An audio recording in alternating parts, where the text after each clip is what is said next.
todella raivokkaasti kohti vesihautaa ja tyylikkäsi ihon muotoisessa kilpailuosuussa on vedessä nyt. Ja sieltä tulee Jyväskylän pari sitten aivan perässä ja Pentikäiset on kytkäilyasennissa tässä vaiheessa. Loista. Nyt mennään ja lujaa nimittäin tällä hetkellä. Täällä mennään. Ykköspari vetää tuolla aivan armotonta vauhtia tuonne nyt kurvaan. Tullaan perässä.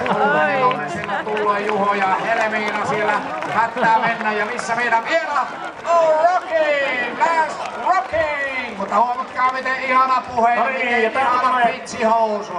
Petteri ja aikaa mennyt tässä vaiheessa vasta 45 sekuntia. Eli todella kova aikaa Petteri Flash Rosi on tekemässä.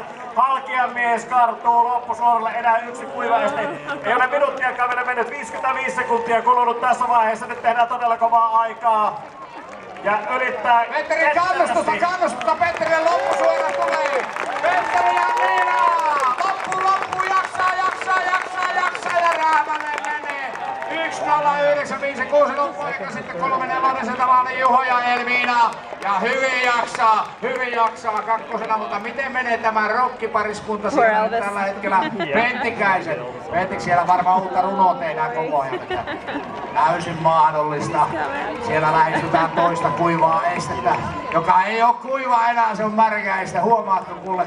Nää on ihan vedenpitäviä kuule, nämä kaikki asuntot. Sisäpuolelle kaikki vesiä, ei mitään huolta häntä.